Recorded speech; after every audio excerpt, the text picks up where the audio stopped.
Hey, we're going to have an exciting uh, podcast today. We're starting off the new year with a special guest with us here. We have Parrish on the line with us. We're going to talk to him about archery. Hi, my name is Roy Canterbury, and I'm going to be your host today on Archery Talk 101. And we will get started with letting everybody know how you can listen and watch. You can listen to it on Spotify, Audible. You can also listen on an Apple Podcast and several other places that your podcasts are hosted out. And if you want to watch the video and participate in some of the podcasts, if you go out to Arch Talk 101 Facebook group, you can join that and they get to see it live.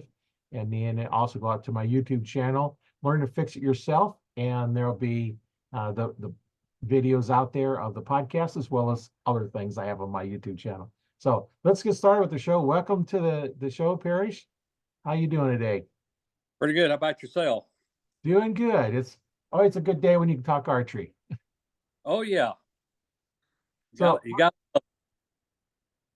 why don't you go ahead and introduce yourself and tell us a little something about yourself and well, I'm Parrish Elliott. I'm from Tennessee, originally from Arkansas, but I live in Tennessee now and been bow hunting for 40 years, going on 40 years now. And I'm a turkey call manufacturer and do a bunch of other stuff too. So anything has to do with hunting, I'm involved with it. Been in the industry for probably close to 20 years now. And still like a kid in the candy store when I'm messing with all of it. yeah. I can see that as it's always fun when you can work on different things in archery. I know I had an archery store for a while and it was fun working on bows and teaching people how to shoot and it just kind of fun when you can do this stuff and be outside and especially Oh when you yeah, see how somebody improves when they're using your stuff and oh yeah. I mean, I shot competitive archery for about 15 years, and now I just my competitive side of it's still bow hunting, so can't get enough of it. so you said you're a turkey call manufacturer. If they wanted to get a hold of you, how would they do that? They can shoot me an email, or they could just hit me up on Facebook. Okay. And it's I know turkey season is coming around. I know that's about the time of the year I lose my mind waiting to hear a turkey gobble or uh, getting to see one in front of the gun barrel or anything like that. So I get more enjoyment out of calling them up for other people than I do getting to bust their necks with myself. So Yeah. it's just a great sight to see it happen. Get to see them do all the strutting and everything. So that's between that and bow hunting. That's just man. My poor wife, she's a hunter's widow. Yeah. Get her out there with you. Yeah, she's been a few times. Getting up that early in the morning ain't her cup of tea. Oh, yeah. So, but other than that, I mean, it's been a big passion of mine for a long time. My brother got me started turkey hunting in 1984, and then that was like the drug bit me, and I can't let go of it. Yeah, you kind of get there and that's why I like doing the podcast because I get to talk to all these interesting people and see what they're doing and yeah, I'm just kind of looking. I got a few of your I brought up your Facebook page. So I take a look at some of your calls. Go ahead and I'm going to go ahead and share the screen and then you can kind of tell us a little bit about some of these calls. Okay. Yeah, it's just there's no telling what I'll build half the time. So I mean, There we all go. that with our scent elimination side and everything. Yeah, that's our logo from Deception Outdoor Group, from our scent elimination side there. Oh yeah. That Yeah, that's the Phantom. That's a glass over aluminum right there with the ambrosia pot. Oh, that's cool. For those watching, you're going to have to get out and check out his Facebook page and take a look at some of these pictures. Um, So there's where I had the opportunity to build the 50th anniversary uh, pot call for the NWTF last year. So um, our the vice president of the company, Chris Barnett, and I really had a blast coming up with that whole idea on that. So, and it went real well. I mean, they went for a lot of money at the convention. Oh yeah, it did kind of describe it. It's got, big 50 in letters, and then what looks like a turkey on the side of it. And Yeah, that's the NWTF's new logo. oh yeah. That is glass over acrylic. So, and a lot of people has asked what the call sounds like with the acrylic, and it is a very high pitched sound call. I mean, it sounds great. It's just if you're in a windy day, that is a good call to have. Oh yeah, because that high pitch will kind of go through the wind a little bit better than the low pitch ones. Yeah, instead of using a box call, you can use that right there. I'm not a big box call fan, so but that call was really a great deal. There's a buck I killed last year. He the only reason why you see it like that, he only broke the other side off Oh because yeah. when he come up, that was the only side I see, and I knew. I said, "Man, he looks good." And when I got down to him, I'm like, "Oh crap, he didn't have the other side." So it was a big 5-pointer. Yeah, it would have So been a nice one other than that. yeah, and there was our backboard there for the NWTF convention. That you get to see the whole call there. So it was a great honor for us to be able to do that. Like I Yeah, said, that would I be. I have a blast designing them things and building them. So you know, I'm very fortunate that like our VP, he's a big turkey hunter, but he still tries to figure out how to build these things. I've never told him the secret of building them yet. Oh. That's one thing I've been taught. There's my beautiful wife, and Yeah. they're all there that Yeah. that I had built for a guy in the military, and I don't know what the 3 up, 4 down means. I think that somebody said that was a sergeant major. I Yeah, don't know. I believe Sergeant Major, yeah. So he had asked if I can build something like that for him, and he was really happy. So, because a lot of people can't believe some of these custom calls I can build for them, and so whatever you can put in your head, I can put it on a call. So, and that is all laser engraved. That is not painted on there. That is not taped. That's not a picture. So it will never fade out or get distorted. No, that's good. Laser engraving kind of lasts a little bit longer than painting or anything. Yeah, there was a guy there. He wanted me build a custom call for him that he really wanted something different with his name on there. And when I come up with that idea, I sent the picture to him. He said, "Man, that looks great." Then when I built the call and sent it to him, he said it was more than what he had thought it was. He said it was just unbelievable. He said he's afraid to even scratch it up, so he just put it up on his mantle with the. It was an honor for me when he said he put it up next to the calls he had from Dick Kirby, Preston Pittman. I was like, well, obviously, you're putting me on that same pedestal with the legends. So I really felt honored with that. Yeah, yeah. It was nice when you can do that. Yeah, I'll say there's like another one there that a customer, I think they're out of Wisconsin or Michigan. So it was a resort. They asked if I could build a few for them and everything. There was a bunch of, I didn't realize there was a lot of turkey hunters up that far north. So, Yeah. Well, being from, just out, describe it. It says Cisco Lake at the top, and it looks like a kind of outline of the lake, and then it's right. bar and resort, Waters Meet, Michigan. So, but yeah, it was funny. I don't think of turkey hunting much up north like that, but I mean, I've been to New York turkey hunting, but it's pretty neat just to get to see all the other Oh turkey yeah. hunters.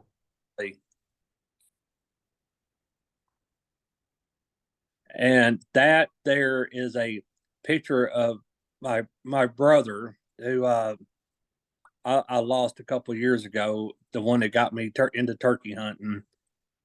Um, that sits on my mantle at the house. So that was our last picture together off a turkey I'd killed.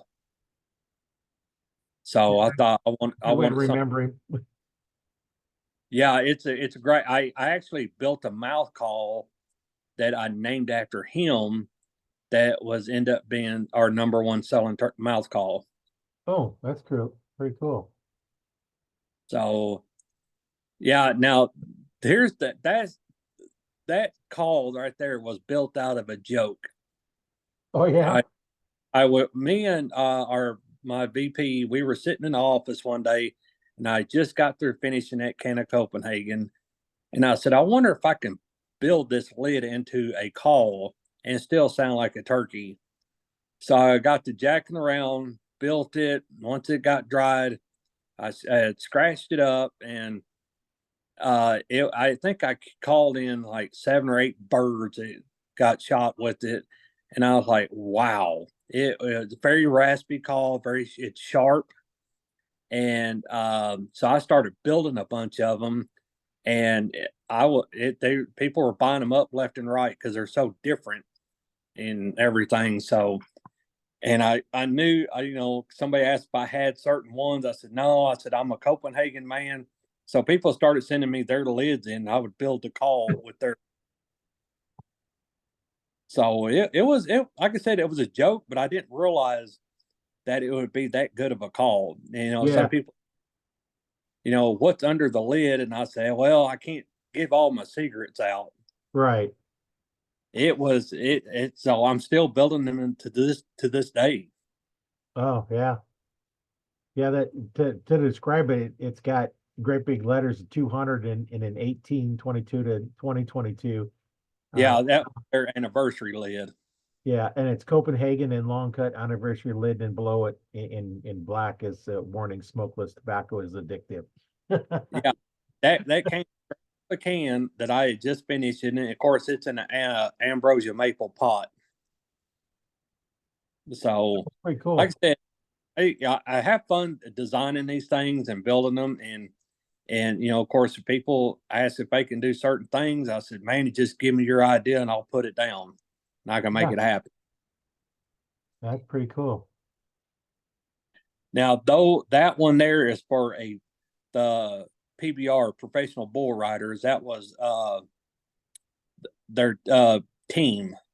That there was a big bull riding they had up, I believe, in Kansas City this past summer. So I had to build some for them. It was pretty neat getting to do that. Yeah, this one has great big outlaw in the middle in kind of a script looking letters, and then underneath it says days, and then 2022 across the top, and the bottom it says champion. So yeah, Yeah, those are kind of cool when you can build stuff like that. yeah. So it's all laser engraved, and that there is a picture of my buddy of mine. He is I believe, a 10-time world champion turkey caller named Don Chip. That's him and his granddaughter with her turkey. Oh yeah, So little picture looks like a little picture, and now is that a picture, or did you laser engrave that into it? that is a picture that it was caught when the way our laser engraver works. I could take that picture and program it in the computer, and then it transfers it straight over there. Oh, okay. So it's like I said, it's 1,000 different things I can do, uh, for them custom turkey calls, because we get a lot of orders for stuff like that. So which is pretty neat. Yeah, nice. You can take a picture and then have it laser engraved in your turkey call, and that's pretty cool that you can do that. Oh yeah, yeah, and that's for a hunting outfitter up in northern Missouri. A good friend of mine up there. I'll go up there turkey hunt sometimes. So he had needed some for his customers that wanted some. So, and like I said, all I need is a picture or whatever, your idea. And it's amazing because there's not a lot of people out there that does this. No, I haven't seen any calls where they custom doing laser engrave them and like this. This is the first time I've seen anything like this. So yeah, it is kind of unique. Yeah, like I said, I have fun with it. It's like a kid, getting a brand new toy for Christmas, and all he wants to do is play with it, and that's my little girl there, my youngest daughter with one of her deer. Oh, cool. So yeah, it's I couldn't leave her out. Of course, she got been out of shape if I wouldn't have made her one. So Oh yeah. How old is she? she's 9 now. Oh, Yeah, I got a house full of girls, and of course, one's married off, one's in college, and she's the last one left at the house. And but she's the one out of all my girls, she's the one that likes to go hunting. well, that's good. It's nice to be able to go out with her and do some hunting. Yeah, so that there, I believe that's a hunting resort somewhere. I don't know. I just know people just call in, ask for these to be done. Yeah. Dunaway Hunting and Fishing Club. Yeah, I don't know where it's at, but hey, Yeah, like I said, I mean that's just some of the stuff if I get to do. I mean, I think I did so many NWTF chapters last year. There was one call, I know we were there for it in Knoxville, Tennessee. oh yeah. The call went for $3,000. So, Yeah, and that's a chunk of change for a call. yeah, since he spent that much, I offered to take him turkey hunting. So he's gonna come down turkey hunt with me this year. Oh, that's pretty nice. So Yeah, that's I had. money and Well, get I turkey. figure if I'm gonna spend that much money, you got to at least do something else for him. Yeah, yeah. And this new turkey organization, Turkeys for Tomorrow. They asked me to build 100 calls last year for them and get them all numbered. I think they sold out of them in like 17 hours. Oh, that's pretty quick. Yeah, so but I've been building calls since 1991. So, but I was doing them for private label companies, and finally just said to heck with it, start putting my name on them instead of somebody else's. Yeah. So, and it's a lot of fun. I enjoy it.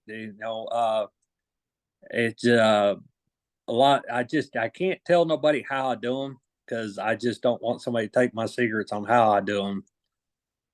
So, Yeah, and but I wouldn't ask anyway because that's how your process of doing it and everybody's always got their little secrets and it's that's why your calls are unique because well one you laser engrave them. yeah, that's what one of the guys that works with us, he had asked our vice president, he goes, "Man, do you think you can get Parrish to tell us how he's building them?" He goes, "Nope." Boy, take it to his grave. So, Yeah.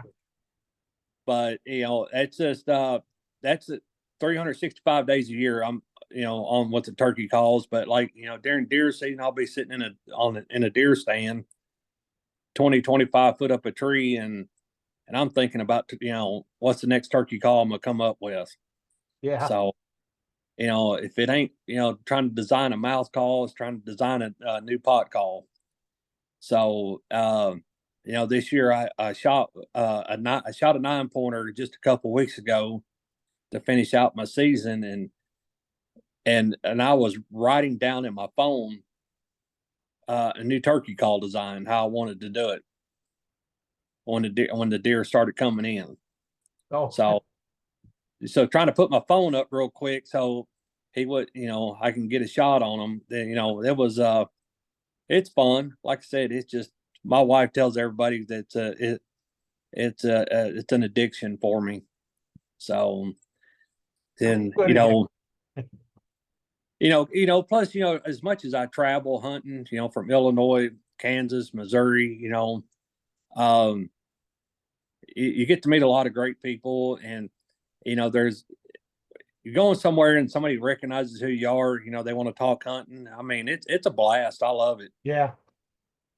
You know, then we get talking about archery to people, and you tell them little secrets no one's ever told them, and it's amazing just to hear their reaction. Wow, my bow shoots better now, or wow, I didn't realize I was shooting the wrong spine arrows.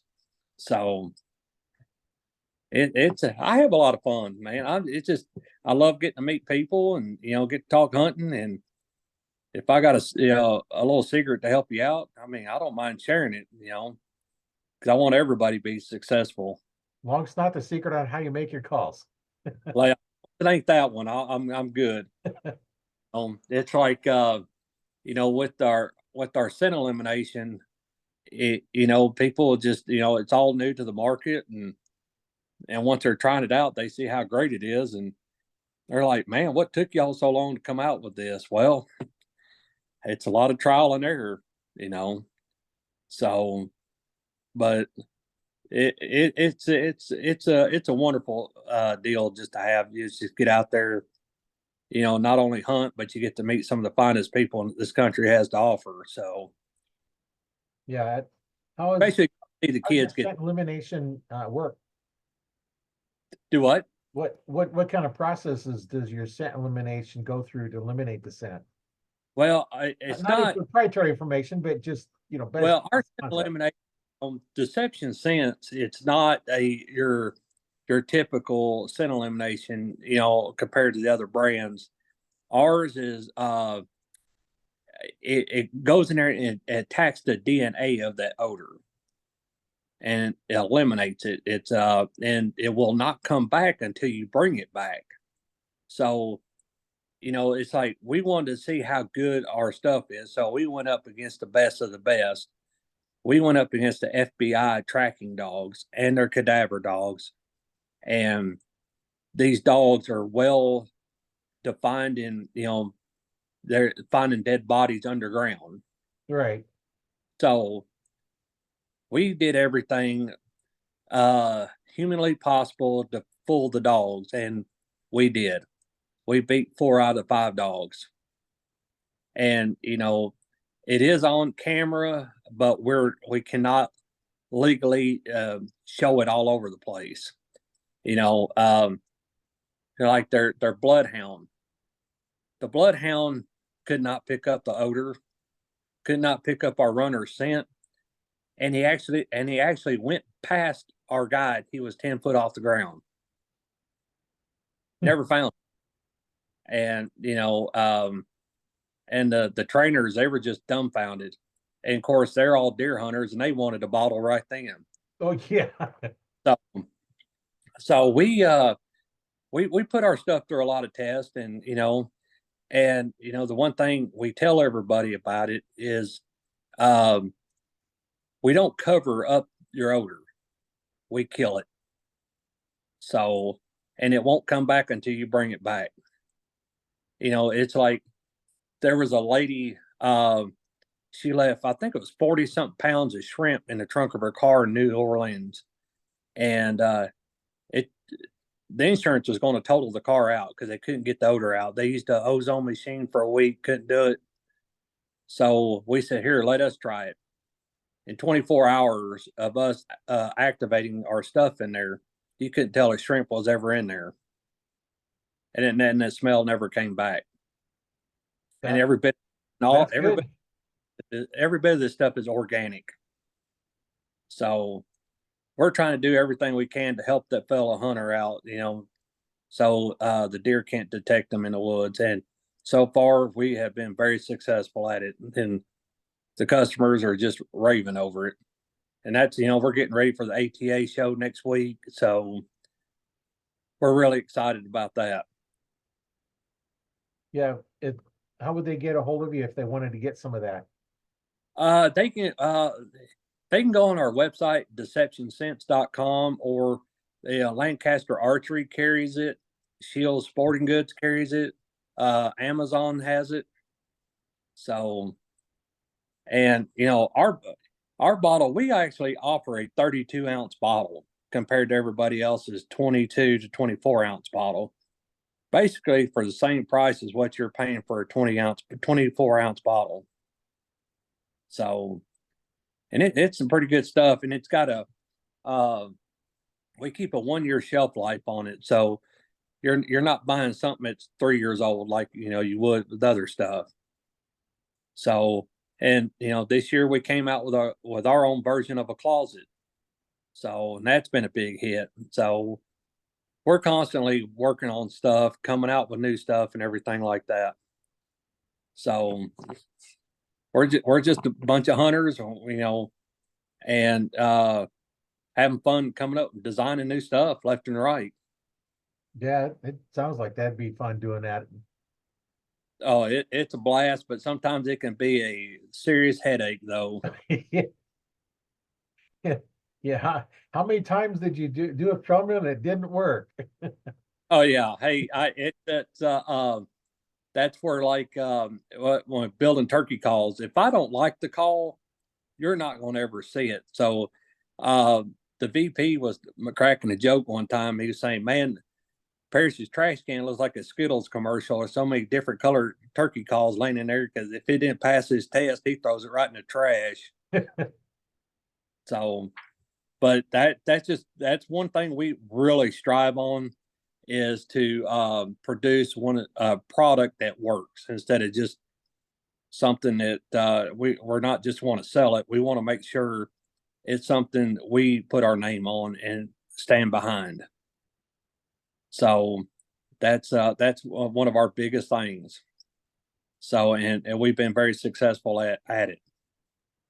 So Yeah, now if we sounds figure like out how we can just figure out how to design a bow, that would be great. that's a whole different game, isn't it? Oh yeah. So I figured we just leave that to the professionals on that one. Yeah, that's why they build the bows and you build the scent elimination and the turkey calls and stuff. Yeah. We don't need no more on our shoulders than that. No, that's quite a bit as it is. Yeah, it takes a lot of time. I mean, it's just but it's fun. If we can't have fun doing it, we need to go do something else. Right. I mean, like I said, I probably hunted 72, 73 days this year of this hunting season, between 4 different states. So, from Illinois, Kansas, Missouri, Arkansas, Tennessee. Um, so I'm constantly putting our stuff to the test. Yeah, I just checked, see if anybody had any comments um on the live in the Facebook group, but no comments, just a like. They're watching. You know, Oh, okay. I got notified that we're going live, and some watch them now and some don't, because there's people in the group from all over the world. So you know it's an evening here, and it might be first thing in the morning for some of them. Oh yeah. Yeah. It's so, like I said, when it comes to hunting, I could talk to you all day long about it. So, Yeah, and it's just, it's a lot of fun. I enjoy it, and it's a stress reliever for me. But and plus one thing we do really work with is a lot of veterans, trying to get the veterans in the outdoors, so and kids. yeah, So I get more enjoyment watching them kids shoot their first deer, first turkey, than I do. So I mean, I killed a 11 pointer this year in Missouri, and boy, you'd have thought that I just killed a world record. Boy, I mean, I was so shook up afterwards. It wasn't even funny. Had a 6-inch drop tine and had a 6-inch kicker. So I was like, heck yeah, buddy. This is what we get up early in the morning for right here. yeah, yeah. To get one of those, that's kind of amazing. Oh yeah. So, but other than that, man, I mean, it's just going left and right, and just trying to build the next best turkey call on the market, the best grunt call, whatever. So I'm constantly trying to figure something else out, where the other guys work on a scent elimination. You know, we got a well-oiled machine going right now. Yeah, it sounds like it. So, and just see what we come up with next. You never know. Never know what it's going to be. No, it's just long as it helps everybody else out be successful, we're happy. Yeah. So, uh, get back on the turkey calls. Um, what kind of advice would you give somebody on how to use like one of your calls, or when to use it, when not to use it, how to use it in different situations, and just kind of tell us, teach us how to use one of them slate calls. Yeah, there's an old saying: you either call too much or you call too loud. That's been one of the biggest sayings far back as I can remember. But when it comes to turkey calling, I'm very aggressive. I get very loud. I get very aggressive with the hens. I mean, the hens and the gobblers. It's been very successful with me. Sometimes I will tone it down, but everybody's different when they go to call. But one thing a lot of people don't realize is you go out there and call and you don't hear a bird. It doesn't mean there's not a bird there. It's just you didn't do what that bird wanted you to do. Yeah. So that's why I tell people change up your tactics a little bit.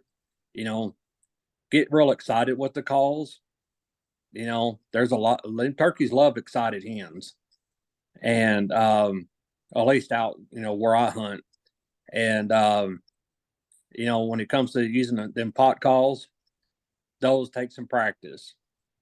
To learn the basic yelps to it. You know, I tell people find a good mentor, somebody that's been around. Just learn them. And if you can hear live turkeys, that is your best teacher. Mimic what the turkeys are doing.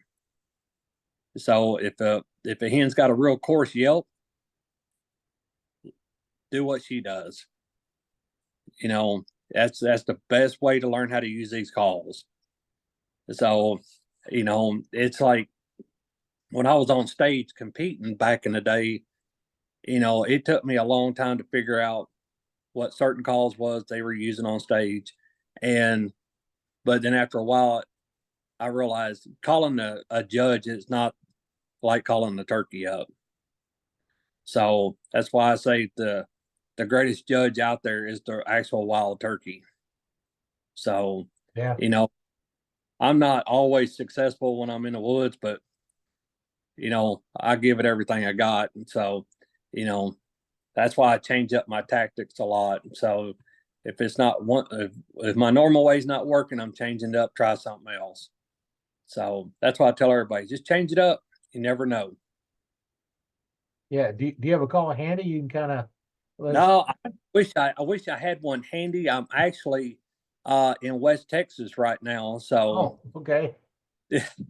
yeah, so if I did, I would demonstrate one right now, but I don't. I usually carry a mouth call everywhere I go because you never know who I run into. But I don't. I don't. I feel guilty because I don't have one right now.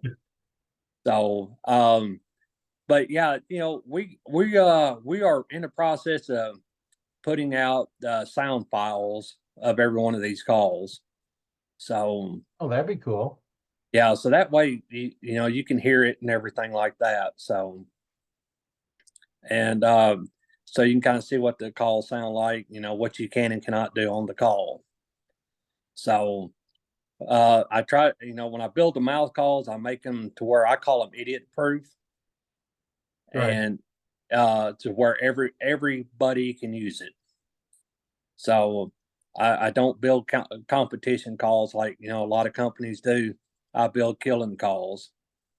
Yeah. So Well, that's why most of us are getting the calls. We're not yeah, gonna call a judge, right? Call a bird. yeah. So it's we've been to a lot of shows, and that was a lot of the comments we were getting that these calls are easy to use, and they're uh the average Joe that has never really been able to use a mouth call can actually use these. So and that of course that's what I was striving for. So And, it's really great to hear that people are able to use these calls real good that was never able to use a mouth call.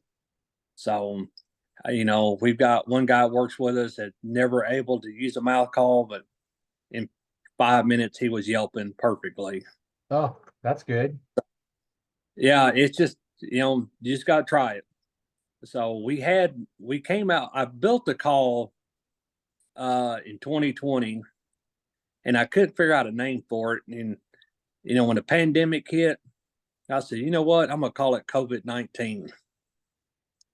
And that was a big selling turkey call because everybody said it sounded great. It's real easy to use. But we had some people wouldn't touch that call just because of the name on it. Yeah. 9 out of 10 people loved the name of it. But we had a few flaws on that. People complained about it, so we just changed the name of it. So, I mean, it's the same call, we just changed the name. And when I come up with these crazy names, I kind of think outside the box. Something in my wilder days, like that. We changed the name to Closing Time. So, somebody at the show asked, why did you call it the Closing Time? I said, well, back in the day, some guy be at a bar or something, it's closing time, and that's, guess who you're going home with. Yeah. It was just little things like that, just try to, catch people's, ideas, see what they think about them and stuff like that. Because, how, like commercials, you'll remember the stupid commercials more than you will remember the good commercials. So Yeah, you that's do. why I come up with some crazy names like that. So, Yeah, but keep it fun, that it doesn't make it boring. no, it definitely does not make it boring. It's a lot of fun. I mean, I'm working on one right now called Magic Mouth. So, because I'm always coming up with something crazy. So then just like I said, I got a bunch of stuff I'm coming up with now. So hopefully get it released here pretty soon. Yeah, and sometime we can get together and you can demonstrate some of your calls and just have a big um event where we show the different calls and get on here, Yeah, listen we to might them.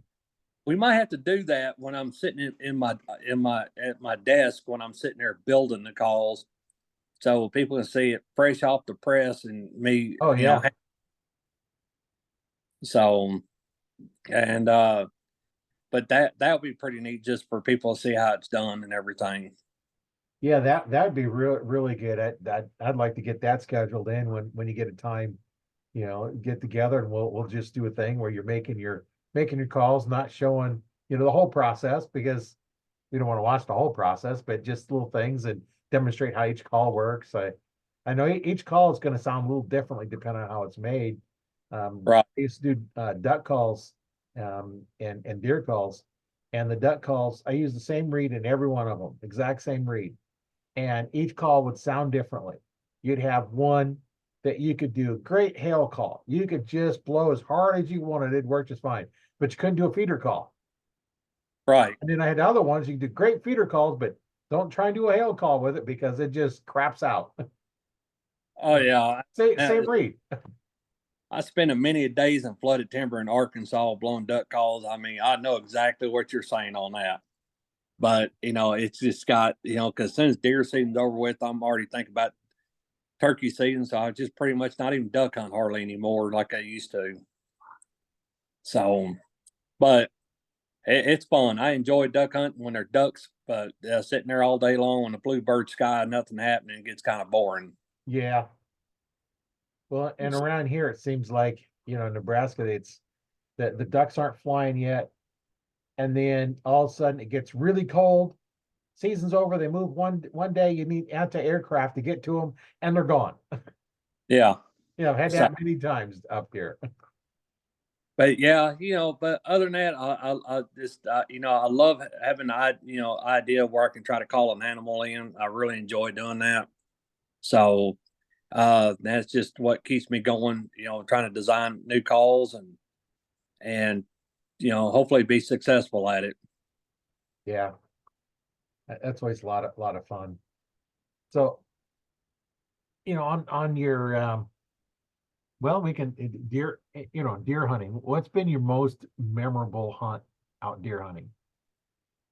My most memorable one, I would have to say, I remember November 11th. It was Veterans Day, and I think it was 2015 or 2016. Um, I got a picture on my trail camera 4 or 5 days prior to that November 11th of a big 10 pointer, and so I got up in my stand that morning, and I was hunting right next to I-40. It's very loud. You couldn't hear deer walking, because of the interstate. Yeah. And I happened to look up that morning, about 90, 100 yards out front of me. There, I saw two bucks walking, and so got the camera ready. Got picked up my bow, and they usually would walk down a logging road, which would be right in front of me. And about 5 minutes later, I was just trying to figure out where the deer went.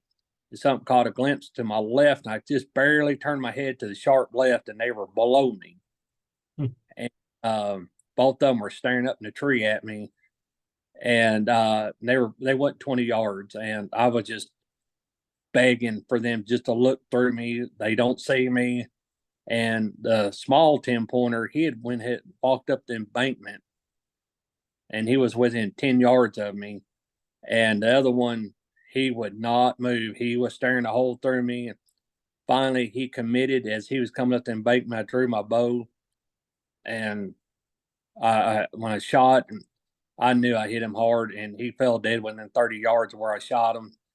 And he was a big 10 pointer. He had double drop times where they were just about a little over an inch apiece. They had just started out, and I think he scored 147 inches, I believe it was.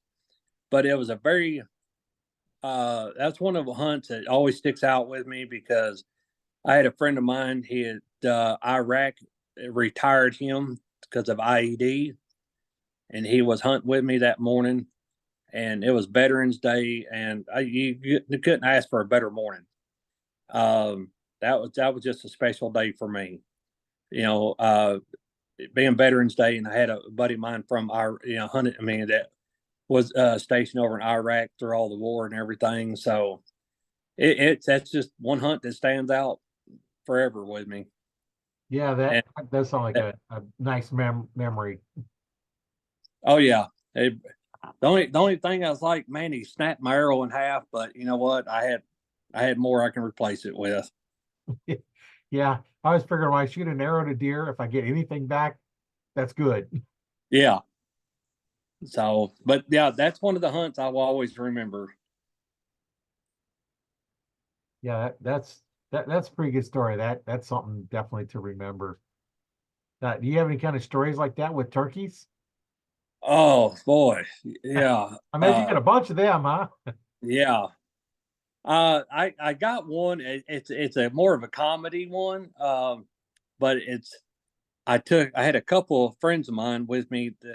One has never turkey hunted before, and one's he's turkey hunted a lot. And before 12 o'clock that morning, before 12 o'clock we had to go get them some more shells because they were missing. And we went back. I told him, I said, it's my turn now. And within 30 minutes of getting in there, we struck another bird, and we had birds out in front of us fighting. Called one, and one of them came in, and I shot him. I think he was like 15, 16 yards. And I was like, guys, that's what you're supposed to do right there. That it was just funny because they ran out of shells so quick. And I ended up killing one, and I said, guys, that's how it's supposed to be done. So I've got stories after stories of turkey hunting. They run out of ammo. They must not have been a very good shot. Yeah, well, some of them a little too far, but some of them wasn't, and it just happens. So, but it was fun. It was one of them days I'll never forget. Yeah. No, I've done that out archery hunting for deer. I think I had like 3 arrows with me that day, and I'm out of arrows. Didn't make it a good enough shot. I don't think I hit any one of them. I got 3 arrows and I still got deer walking by. About every Yeah. 10, 15 minutes, no deer comes walking by. All my arrows are down on the ground somewhere. Oh I yeah, just gotta watch them walk by because nothing I can do. yeah. I hear you on that one. Last time I only went out with 3. I wasn't shooting them much, so normally 1 arrow, 2 arrows.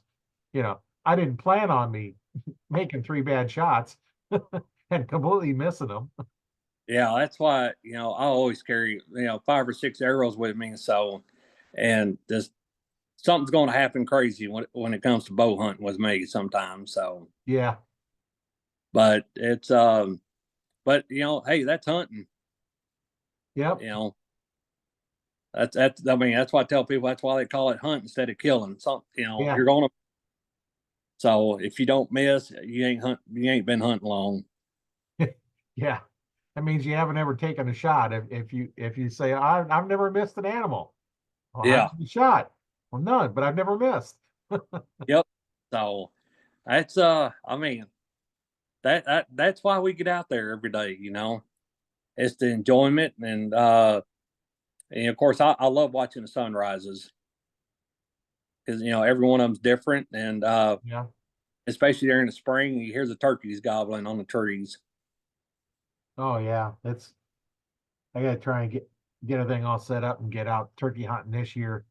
I've got a flock of about 3 dozen that gathers around about a mile from my house. And you got permission to hunt the field right across the road. And sometimes I'll see, a field that we don't have permission to hunt, but I've seen 3 dozen turkeys out there. Yeah, I just yeah, I see turkeys going down the road. I almost break my neck trying to look at them some more. So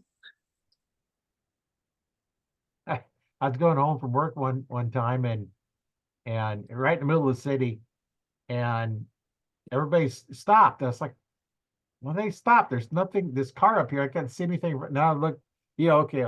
Some turkeys were crossing the road, taking their own time, just kind of moseying along. They didn't care, and there were some big turkeys in there. Like, oh, uh, okay. I don't mind waiting for that. yeah, I hear you on that one. Yeah, it's like right in the middle of the city. Yeah, they're where they know they're safe. So, but yeah, it's just like I said, when it comes to hunting, I love getting out there. I mean, it's just something about it.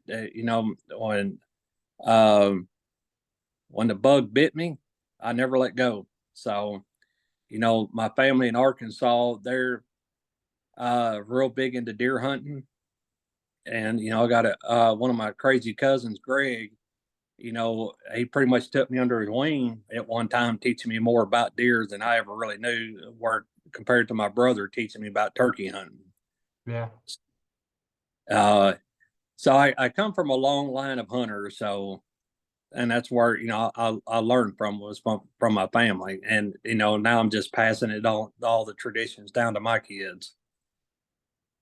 yeah. It's just nice when you can come up in a family that hunts and fishes and just outdoor, and then I've talked to a few archers that have got started, and nobody in their family was an outdoors person, and they just wanted it, and then you just find different groups of people and just got start hanging around with you know if somebody's doing something you want to do, hang around with them.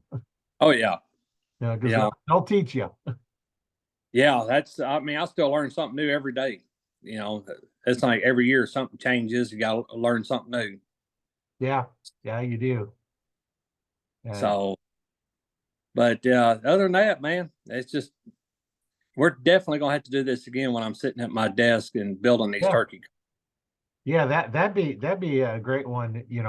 Let's plan on another time when you're back at your desk, and building turkey calls, and then we can kind of, see how different ones sound, and how to use them. And so I know there's a lot of us out here that, I've used turkey calls, both the slate and the box calls and the mouth call, but I'm not really good at it because I don't turkey hunt that much, so I'm not real good. I kind of know how to do, some of the basic stuff, but it'd be nice to, listen to somebody know how to do it, and kind of explain, how we're doing those calls, and what's going on with them. And Oh yeah. So that's how I tell everybody, they say practice makes perfect, but turkey calling, you're going to mess up. I don't care how good you are. yeah, So, and and sometimes, sometimes you never know.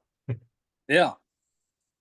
So, but yeah, yeah, I would love to do this again when I'm sitting in my desk, and where I can build a call and just go with it, and demonstrate a lot of different stuff, calls and calling techniques and stuff like that and everything. And so then, I could show you, you'll be able to see the war room of my deer heads hanging on the wall and Oh, everything. yeah. Yeah, you didn't bring them with you in Texas, did you? No, I do that. So, but yeah, definitely need to plan on doing this again. Yeah, that'd be fun. It's when you get back and get some time, just get on the schedule, and we'll do it again, and let's go through and learn how to do some turkey calling, and that's always fun. Oh yeah. Yeah. Let's definitely do that again. Yeah, that'd be a lot of fun. And and I'll put links in the description, for the podcast, and as well as on the YouTube channel, of how to get a hold of you. I'll put a link into your Facebook group, and then, or your Facebook page, and that way get a hold of you there. And then, we'll get some other links in there too, to how to find the stuff. And it'd Okay. be nice to, I always like try to do that when people have, product, you manufacture stuff. I like to keep it a description. So, hey, what did we talk about? And try and listen. Okay, remember, where did we say that? Just go in the description. Links right there. Oh yeah. Yeah. So I like to put the links in there for it, so that, it makes it easy for everybody to find. And you can always, get in the Arch Talk 101 Facebook group, and we can, make comments on there, and we can, help you out with that as well. And that's what, the group is for, is helping people out, learning, helping archers get better and improve. um, Oh yeah. we don't Yeah. allow links to selling stuff in the group, because that's not what type of this group is. It's more learning. It's a learning group. And um, so that way I don't have to worry about everybody trying to sell stuff. Oh yeah. I agree with you there. So, but yeah, yeah, let's definitely do this again. And I will, as soon as I get back home, I'll look at my schedule and let you know. Okay. And then we can set something up, and, especially before turkey season gets here. So, Oh yeah, it's coming up here pretty soon. I think here in Nebraska, ours starts sometime in March. I forget what day. So yeah, that's getting close. oh yeah. Yeah, I'll be getting geared up pretty hot and heavy here in about another week or so, building calls left and right. So I've already started, but uh when I get back home, I'll be really rolling. So, Yeah. and but yes, let's do this, and where people can sit there and watch and see everything. Yeah, that'd be real informative. And I know I'm interested in that, how to make some of those things. Being a woodworker, myself, I like doing all those things. And I have a little mini lathe. I make, like I said earlier, make duck calls and deer calls, and I turn stuff on the lathe. And I know my first duck call took me about 6 hours to make. Because I didn't know what I was doing. I'm playing around, trying different stuff, and then now that, once I got going, I turn them around, and then I stop, look at it. How's it wanted to be designed? I'm trying to make it. I want this design, and I turn it around and look at it. No, the wood says no. You're not making me that design. So because you can shape them any way you want, and it's kind of weird how the different materials sound differently. So depending on how you're doing your wood, each wood's going to sound different, and then the shape Right. is different. Do you flare the ends out and all kinds of different stuff? It all changes the way it sounds, and it's amazing how you can, one little tweak will make the sound from to really good, or from Yeah. really good to crappy. Yeah. It's a lot of trial and error. So, Yeah, I yeah, mean, I go through these turkey calls. So it's, but once you see me making these things, you'll get a better perspective, what goes into it and everything like that. and then So once they're made, how to prepare them so that you can use them, and um, there's a lot of different things on there, and I know your slate calls, your box calls, mouth calls, they're all a little variation in, how you prepare them to use them. And yeah, yeah, because like I said, there's a lot more into it than what people really understand out. So um, it's just like I said, it's a lot of trial and error when you get into building these things and trying to figure out what you're looking for in a sound. If you want a raspy, you want a high pitch, you want to call for a key, whatever. So it takes a lot of work into it. So, yeah, but I think that's what I'm always striving to find that perfect sound. So, plus be able to make the call easy enough for everybody to be able to use it. yeah, that's the key. If you can make it really good, but it's hard to use, then you can't make a good sound. Yeah. So, but yeah, like I said, I mean, let's plan on doing this again. Yeah, that'd be good. Get right before, pretty close to the turkey season, end of February, first part of March, sometime would be a good time. It's right before a lot of the archery seasons are starting up. And Yeah, yeah, because I know we got the big NWTF convention coming up next month, so it's of course I got to have all these calls ready for that. yeah, And but yeah, like I said, let's do this again. Cause I think everybody will really enjoy getting to see it happen. yeah, I'm sure they will, and I know I'll enjoy it. So uh, everybody else, if they enjoy it, great. Yeah. They're probably not gonna be listening to it. So, but yeah, man, this is pretty fun. I've enjoyed this, so Yeah, I really appreciate having me on and everything.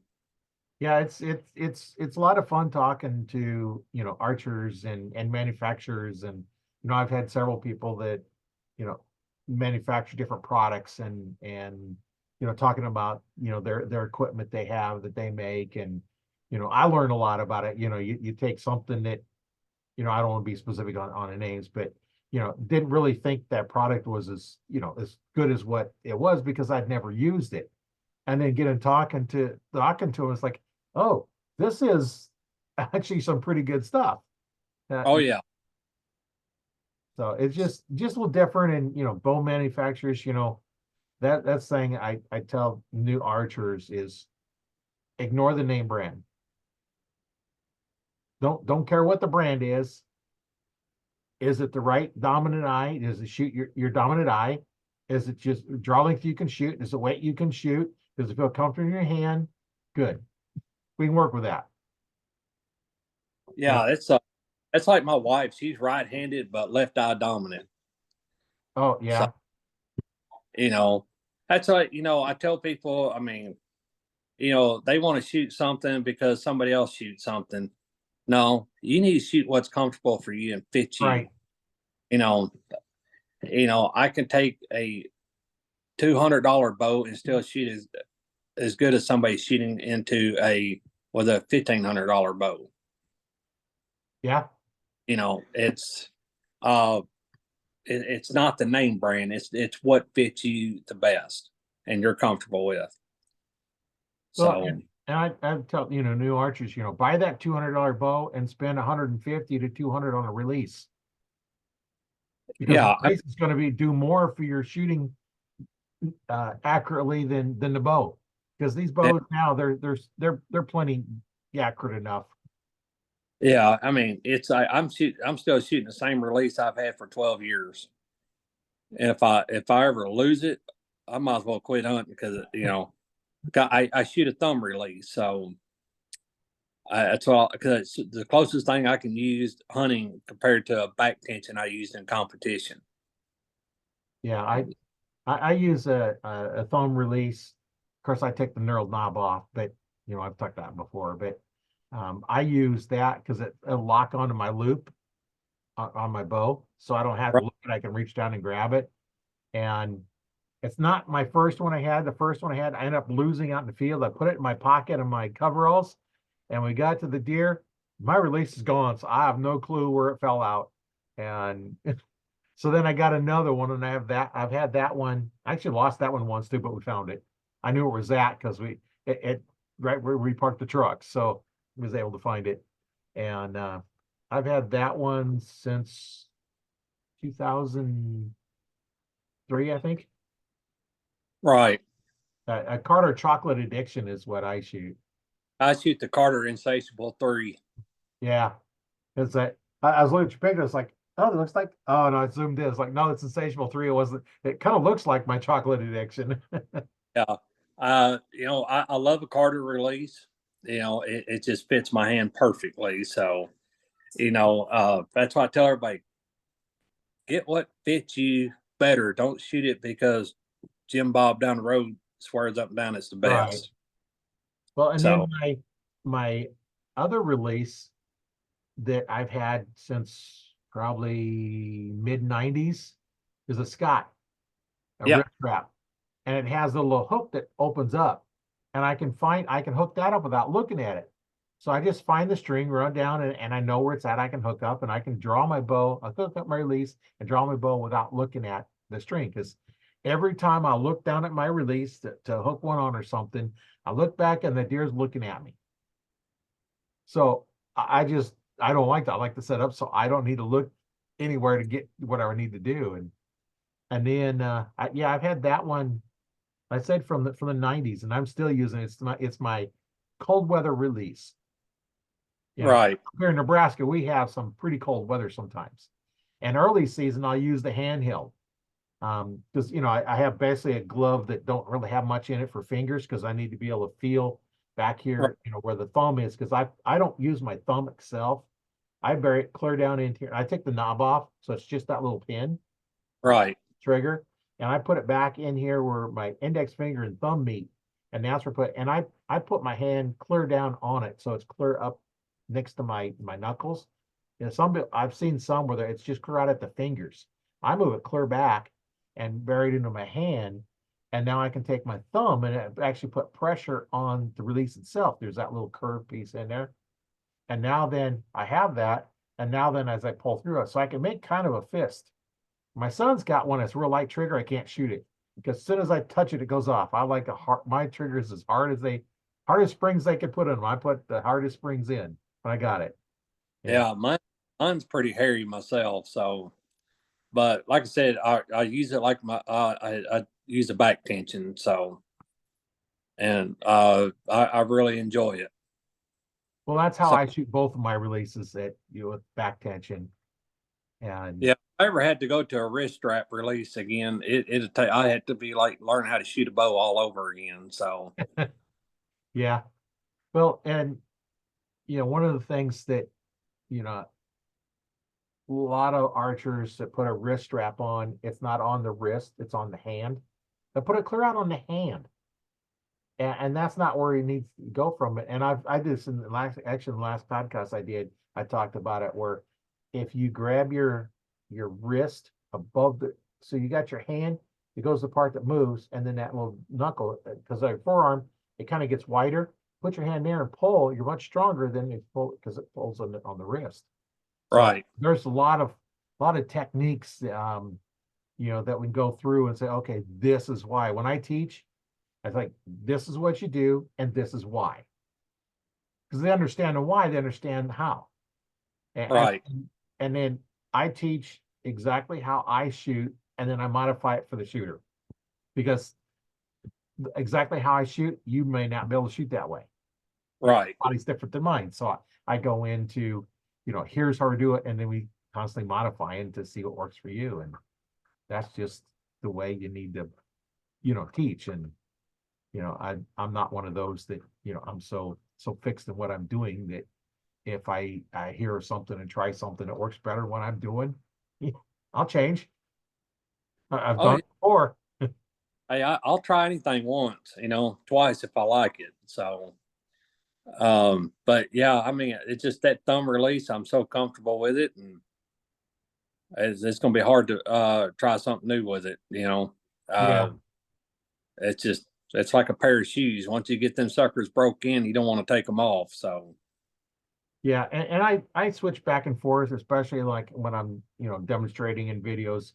I'll do one release and I'll do the next one, and I don't have to change anything because I use a kisser button and I got my nose and a peep. So by the time we line those three up, it doesn't matter what my hand does. It can be, back here, index knuckle, back of the ear. It could be the ring finger back there. You can turn my hand wherever I want because it doesn't matter because those three are fixed points and those don't change. So yeah, yeah. I've the only thing on my string is my loop and my peep sight because it just everything just I guess from all the years shooting competition, I go right to my anchor spot. I know where everything needs to be, and if it's not there, I'm finding it. So it's just yeah, like take these two knuckles and they're right here on a certain part of my jawbone, and then I know if I hit that spot, I'm in my anchor spot. And of yeah, course, strings right here tip my nose. So, but it's just everybody's different. I've watched so many different people shooting, and I'm like, and they would say, "Why am I not consistent?" I said, "Man, you're not hitting your same anchor spot every time. They may hit one perfect shot, then they may be high next three or four, then may be low next three or yeah, four. I was like, man, if you'll hit the same anchor spot every time, you'll be fine. yeah, So, but I'm always I'm a student of the game to this day. Uh, I may have won a bunch of championships, but I'm still a student of the game. right. We're always learning. Oh yeah.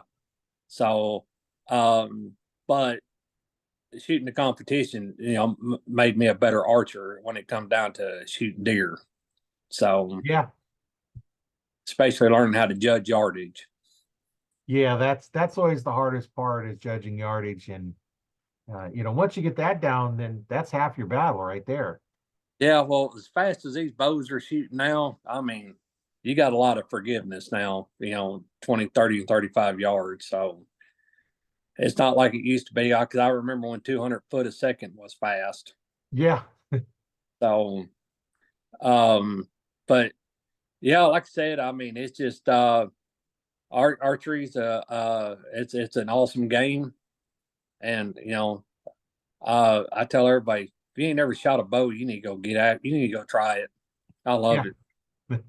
yeah, yeah. You might like it, you might not. I've had uh, um, people come in and with somebody else buying a boat, and then I'll ask them, you want to try one? It's like, oh no, I'll just try one shot. Yeah, they tried that one shot and got hooked. It's like, Uh, whoa, this is neat. You go in and it goes off, and it's just it's yeah, exciting. I think I was probably, oh God, 20 or 21. My brother and my cousin, we used to play these war games.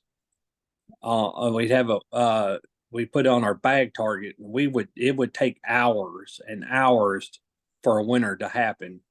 It's like the old battleship video Yeah, game. And we were sit out there for 3 or 4 or 5 hours till somebody won. And it was, they were so much better at shooting a bow than I was, but I was learning. And of course, I took it a little further on because I've always loved competition and I've always loved archery, and I put both of them together. And and it made me a better archer. Yeah. And so a lot of the credit for me was going to my brother and cousin when it comes to archery, because I mean, for them guys, that's what made me a better shot. What just hours of watching them or shooting with them. Of course, they're both different. That's what I'm saying. Everybody's different when it comes to shooting a bow. Yeah. But like the old saying, surround yourself with positive people, and you'll be positive. And Right. that's what helped me. So, but that's why I tell everybody, hey man, give us somebody who loves to shoot out there and shoot, that knows the sport of the game, and it'll help you. So that's why I've always, whenever I can, I try to help somebody shooting a bow and everything. Yeah. That's good advice, when you're, hanging around, you look at the 5 people you're hanging around with. If you're not hanging around with people that are better at something that you want to get better at, you'll get better. If they're not better than you, if you're the best in your group, you need a different group Yeah. because they're going to bring you down. Yeah. My cousin, I wish I had $1 for every deer that man shot in his life. In our family, we, not a lot of them are big trophy hunters. Our family eats so much deer meat, and so they're out deer hunting. And I was like, it is insane how many deer that man has killed. And I'm like, man, I'd like to try to catch up to that number, but I can't do it. But he can go out in the middle of the Mojave Desert and probably find a 140-inch deer. Yeah. It's insane. Some people has got that knack, and some people don't. So that's why that fueled me for a lot of years to try to be that person. And to where, like, on the turkey hunting side, was to be like my brother, because he was so well known. During turkey season, this man's he's gonna kill a limit of birds. So that's why there's a lot of guys that likes to hunt with me. So of course, my wife could tell you during turkey season, my phone starts burning up. Hey man, can you come call this bird up for me? I said, guys, y'all know how to use these calls. Get after it. So just, so what if you make a mistake? Pick yourself up, go after another one. Yeah. So That's how you learn. I mean, I've hunted with some of the biggest names in the industry, and I've seen them screw up, miss, and if you're not missing, you're not hunting. Right.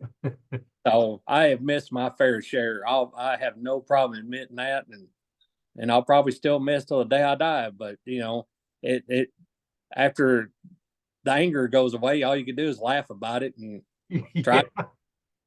Yeah. Yeah.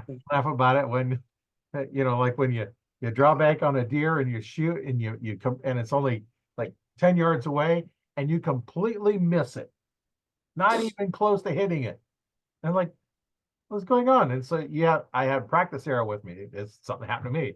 So I was like, picked out a leaf and I hit it. Yeah, it's Like, I forgot to aim. I just drew up. I didn't even aim. I just pointed the bow and went.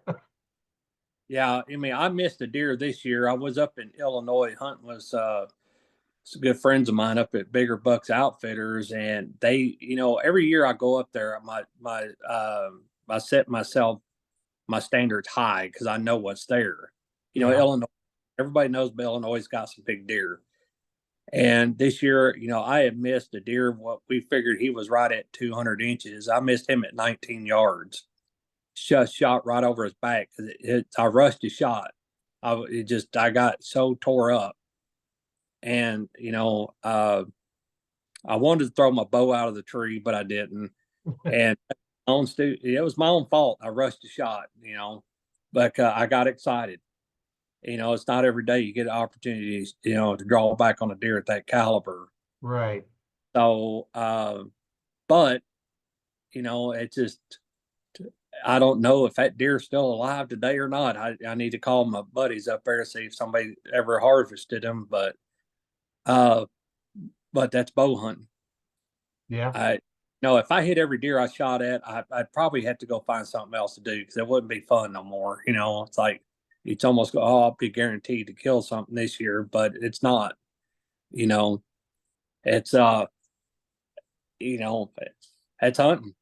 So I missed him with a rifle just as much as the next man has. But it keeps me going back. Yeah. Try to so, but it does make you sick though if it's on a high caliber deer though. Yeah, that kind of hurts when you mess it up on one of those because you don't get much chance to shoot that size of a deer too often. Yeah, it's just that was like around 12 o'clock midday when that happened. Because I had sat in the stand from daylight to dark, and so I called my buddy. I said I just missed a deer of a lifetime. Time I got back to their lodge, his clients were like, "How big was it?" Blah blah blah, and he goes, "Oh, I bet you're mad." I said, "Nah, just wasn't meant to be." I'll be right back out there again tomorrow morning. So, and I mean, it happens. So, it just there's something I knew a guy that he missed his biggest deer ever, and he said he was selling all his hunting gear because he quit. I was like, why? What? I mean, why would you want to quit? Yeah. It just go with it. Tomorrow's a whole new day. Well, you So, missed it. Next year to be bigger. yeah. So, but just go on with it. It's like, turkey hunting with guns and ammo. You got to find, people, I've noticed a lot of people, they'll go get a gun and they'll go get brand new turkey loads. They don't pattern their gun. You got to go find your right choke and find the right Oh yeah. shot. And that's why I said, tell people, pattern your gun. I took a guy in Kansas a couple of years ago, missed a turkey at 35 yards. I said, dang, man, what happened? If I come to find out, he never patterned his gun. So I didn't know how it was shooting. Yeah, so we got back to his house. We patterned his gun. It was way off. And so we had to find the right choke for them loads he had gotten. And finally he got it. He got the gun right. That's why I tell everybody, practice, dude. Go find out what your gun's doing, what your bow's doing, and fix it if it's not right. Right. So don't wait till the day of the season. So Well, and you you know, got to practice different yardages too, because how they work, when uh at 5 feet, if it's just 5 feet away from you, how do you shoot it? yeah, You're going to have to shoot, a 60, 70 yard pin. And that's what you need to know. At what range is how you're going to have to shoot it because it's going to change. Now, yep. 10 yards to 20 yards, most bows, you might have maybe an inch difference. But if you're looking at a turkey, you don't have much variation. Oh no. So that's what I'm saying. Got practice. Know your equipment before you go. That's the biggest, you know, takeaway that you need to get is practice, practice, practice, but practiced correctly. Yeah. You know, So that yeah, I told people. I've had some say, well, just practice more. Well, you're doing it wrong. Yeah, I told Practice people more don't do you any good. if you're out shooting your bow and you're not hitting that target where you need to, stop. Put your bow up, just practice yardage. Because the more you keep shooting bad shots after bad shots, then you're getting accustomed to making bad shots. Right. And I've done that before. Since I start making bad shots, I just put the bow up and I may go practice yardage. Next day I'll get out and I can't miss the bullseye. So don't practice bad habits. Yeah, I went down to the range one time and shot 5 arrows and went home. Yeah. So It just, I'm looking forward to going down and I shot 5 arrows. It just wasn't working. And like, nope, go home. I don't talk to a few people that went home. this is like 9, 10 o'clock at night, and it was busier than it is earlier in the night because everybody's going down after all the kids go to bed. Oh yeah. That's why I had So, kids at home, but yeah, it's just get out there and practice and enjoy yourself. Make it fun. yeah. And there's a lot of games you can play with your bow, and they got different targets. You can play darts on with your targets. Tic-tac-toe you can play. There's um decks of cards out there. There's lots and lots of different games you can play. And the tic-tac-toe is kind of fun because you got your 5 arrows and you got your spots, and if you want a spot, you got to get closer to the center. So just you can play your game because those are what's a lot of fun, as well as shooting at animal targets, but the game targets are really cool to shoot at. Oh yeah. You can't never have that. You can never have enough on that one. You keep going. Yeah, those are a lot of fun. I've got several of those left from when I had in store, and I just kept all the targets because why not? Oh yeah. And so I got lots and lots of targets and lots and lots of arrows because I kept all the arrows that fit my bow. And Yeah. Yeah, we're definitely gonna have to do this again while I'm sitting at my desk and and you get to see everything. So this I don't always tell people I have the ultimate man cave, but uh my office is pretty special. yeah, well, hey, it's been great talking to you. Let's get this scheduled again and do it again, and um, a lot of good information and stuff I didn't realize. Like your scent control is actually modifies the DNA and goes away. That's pretty cool that it does that. And Yeah, it's some good stuff. So it's the feedback we get from all the hunters, it's been great. yeah. Well, my name is Roy Canterbury. I've been your host today on Archery Talk 101 with Parrish as our guest. And we've had a lot of fun talking about archery and turkey calls and scent elimination and telling stories. And it's been a lot of fun. And we'll see you on the next one. And just remember, um, listen to the podcast where it's at, like Spotify, Anchor, your Apple Podcast. You can watch it on Arch Talk 101 Facebook group, as well as on my YouTube channel. Learn to fix it yourself. So we'll see you on the next one.